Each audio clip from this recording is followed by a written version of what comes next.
મારું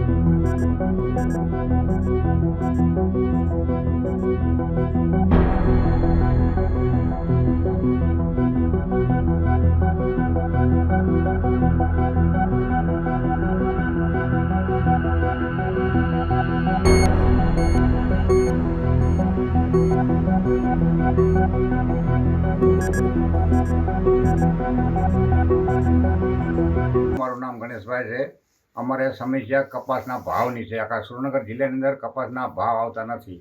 અત્યારે કપાસ વીણામણમાં અમને 1000 રૂપિયા લાગે ત્યારે 4 મણ કપાસ વીણાય છે 1000 રૂપિયામાં, અને ભાવમાં કરો તો 1400 રૂપિયાના ભાવ આપે છે.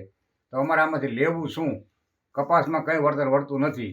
તો અમને એ જ સમસ્યા મોટી સરકાર પાસે માગ છે કે આ કપાસના ભાવનો કંઈ સુધારો કરી આપો તો અમને કંઈક ખેડૂતને વળતર મળે. એ સિવાયનું નર્મદાનું કોઈ પાણી મળતું નથી, એ અમને કોઈ લાભ નથી મળતો. તો પાણી વગર રીબાવી છીએ ને ભાવ વગર રીબાવી છીએ. હવે ખેડૂતની સમસ્યા એવી આવી જાય છે કે અત્યારે અમે કોઈ પોઝિશનમાં જીવીએ કેવું રહ્યું નથી. 1300 થી 1400 રૂપિયા ભાવ આપે છે. એ રાજકોટ જાવી તારે અહીંથી લઈ જવાનું ભાડું સડે, માથે મજૂરી સડે, અને અહીંયા જઈએ એટલે તો 1300 આપી દે તો કંઈ ખીચામાં આવતું ને ખાલી 1000 આપે તો અમારે લેવા પડે છે. અહીંયા ગયા પછી તો અમે કપાવાના જ છીએ. યાર્ડમાં ગયા પછી કોઈ રસ્તો મળતો નથી અમને. મારે કપાસ વાવ્યો હતો, 20 વીઘાનો કપાસ વાવ્યો હતો. તો વીઘે 5 મણ જ કપાસ થયો, અને 5 મણમાંથી ને 5 વીઘાનો અમારે હતો, એમાંથી અમારે વીઘે 5 મણ થયો. અને બીજો અમારે લીલી ગુલાબી ઈયળ આવી ગઈ એટલે કાઢી નાખ્યો હતો.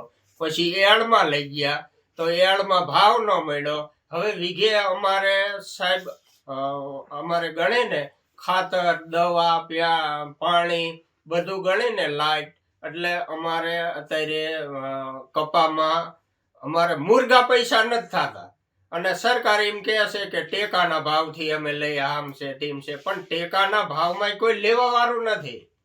એ અમારી સમસ્યા છે. અને સરકારને અમારી એટલી વિનંતી છે કે તમે કહેતા હતા કે મોદી સાહેબ કહેતા હતા કે અમે 1400માં ન કપા હોવો જોઈએ, 2000 હોવા જોઈએ. તો એ હિસાબે અમે 2000 મોદી સાહેબને મત આપ્યા કે કીધું 2000 હાલો કરી દઈશે. 10 વર્ષ પહેલા 1400ના ભાવ આવતા હતા. અત્યારે તો બધું ખાતર, બિયારણ, દવા બધું ડબલ ભાવ થઈ ગયો. અને કપાના તો એ 1400 જ છે.